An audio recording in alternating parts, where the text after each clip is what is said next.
Iran ने साफ तौर पर कह दिया है कि अमेरिका जो लगातार हमले कर रहा है रोज, उस दबाव में यह समझौता नहीं किया जा रहा है। इनफैक्ट बातचीत में शामिल ईरानी संसद के स्पीकर मोहम्मद बागर गालिबाफ ने कह दिया है कि जैसी करनी वैसी भरनी।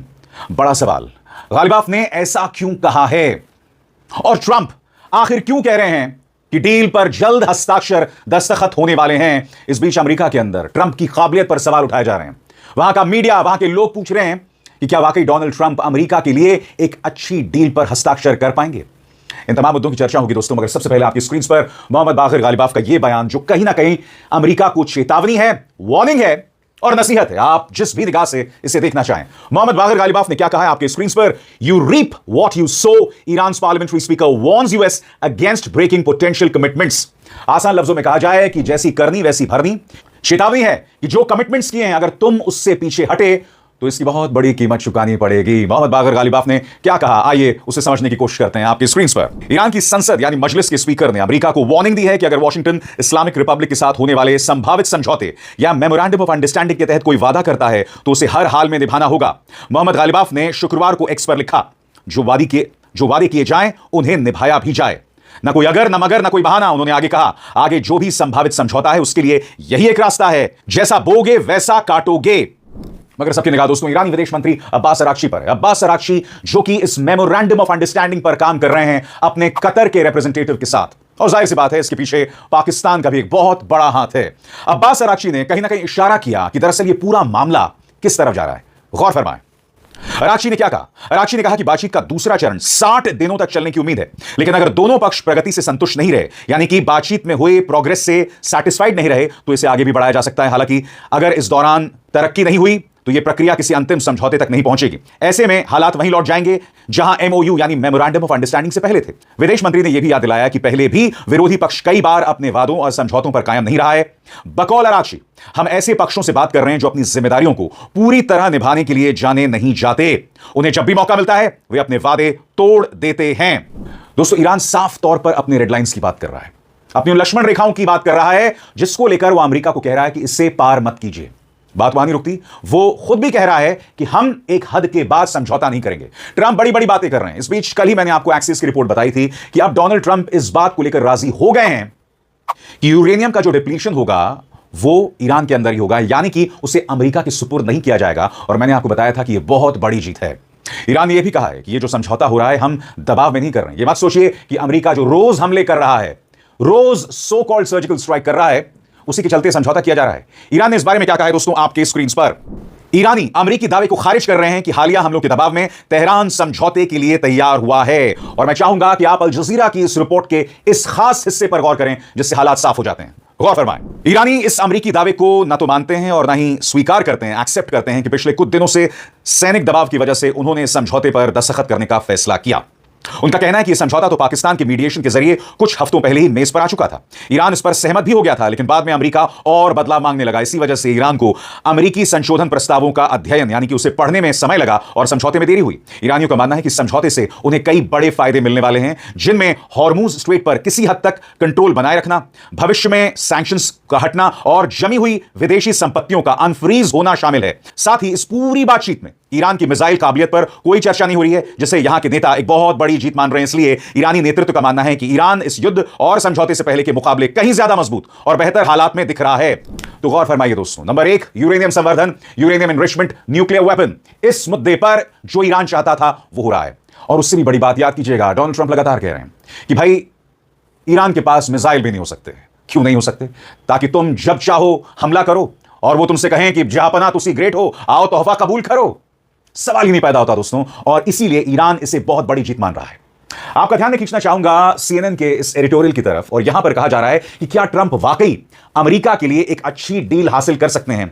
सवाल किए जा रहे हैं ट्रंप की काबिलियत पर, और मुझे इस बात पर शक नहीं है कि जैसे ही यह समझौता पूरा होता है ट्रंप के खिलाफ अमेरिका के अंदर आवाजें और बुलंद होंगी, क्योंकि इस समझौते के बाद यह साफ होता जाएगा कि फायदा दरअसल ईरान को ही हुआ है, डिप्लोमैटिकली और स्ट्रैटेजिकली। और वो कैसे, कुछ देर बाद मैं आपको बताऊंगा। मगर अभी कुछ देर पहले मैंने आपसे कहा कि ईरान के अपने कुछ रेडलाइंस हैं और वो उसे पार नहीं करने वाला है, और प्रेस टेलीविजन ने इस बात का जिक्र किया है। और वो रेडलाइंस क्या हैं, आइए उस पर गौर किया जाए। ईरानी अधिकारियों ने फ्राइडे को कंफर्म किया कि अमेरिका के साथ बातचीत एक संभावित मेमोरेंडम ऑफ अंडरस्टैंडिंग के काफी करीब पहुंच गई है। उन्होंने बताया कि मसौदा समझौते के बड़े हिस्सों पर बड़ी तरक्की हुई है, लेकिन तेहरान अपनी सभी रेड लाइंस पर पूरी तरह कायम है। इसी दिन IRGC नेवी ने एक ऐसा टैंकर को रोका जो ईरान के सुरक्षा निर्देशों का उल्लंघन करते हुए इलीगली हॉर्मुज स्ट्रेट से गुजरने की कोशिश कर रहा था। ईरान के सैनिक और राजनीतिक अधिकारियों ने यह भी दोहराया कि अगर अमेरिका या इस्राएल की तरफ से कोई खतरा या हमला हुआ तो उसका जवाब देने के लिए देश पूरी तरह तैयार है। और अब एक जरूरी संदेश, सच के इस सफर में मेरा साथी बनिए, मेरा चैनल ज्वाइन कीजिए और इनमें से एक विकल्प, एक ऑप्शन चुनिए। शुक्रिया। मैं आपको याद दिलाना चाहूंगा कि भारतीय ओरिजिन के जहाजों पर अमेरिका ने 3 हमले किए हैं, जिसमें 3 भारतीय मारे गए।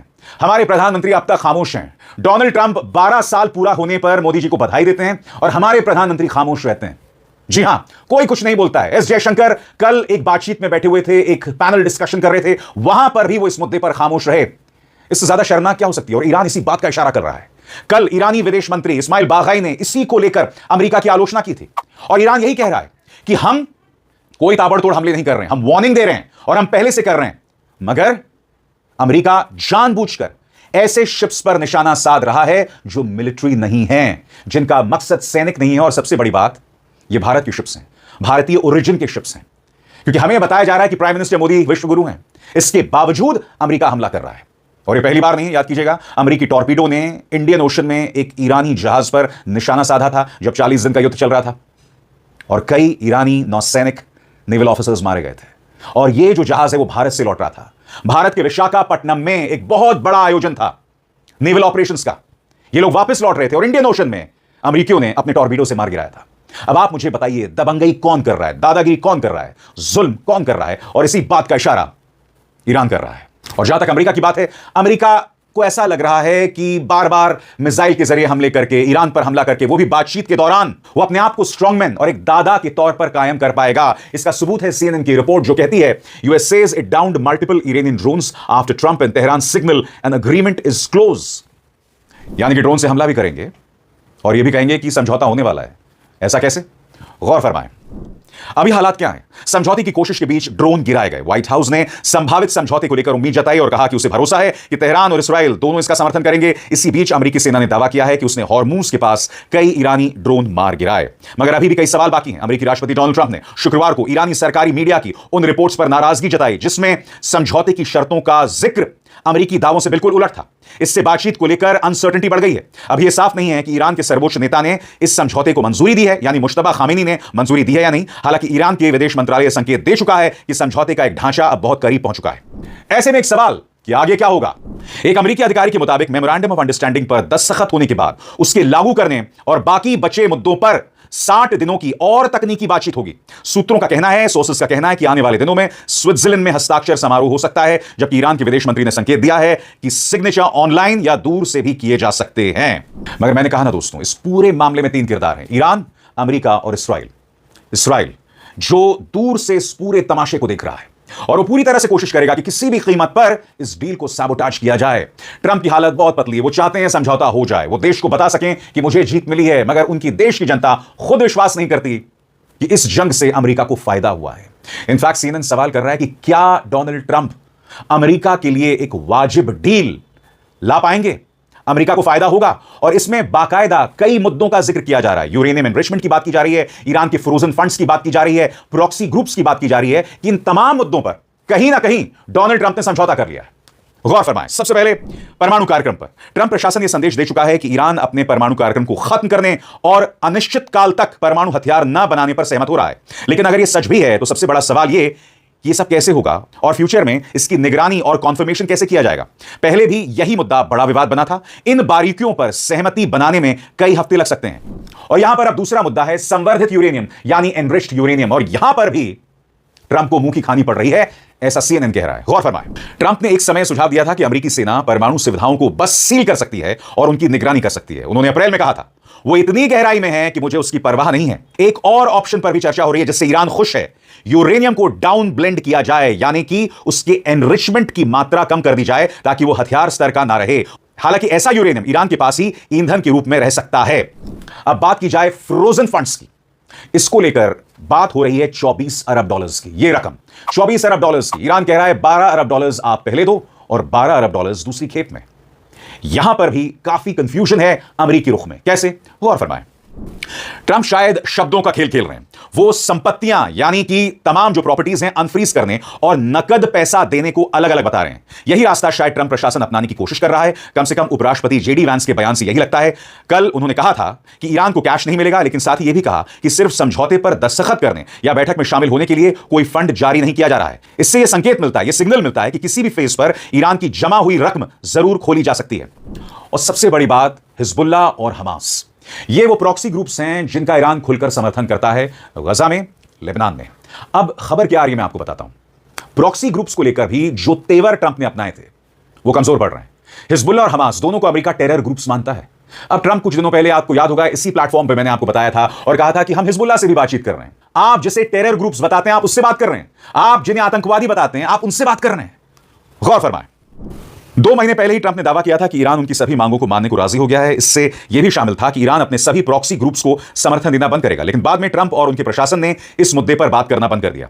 फ्राइडे को प्रशासन के एक बहुत ही सीनियर अधिकारी ने सीएनएन को बताया कि ईरान आतंकवादी समूहों को फंडिंग न देने पर सहमत हो रहा है।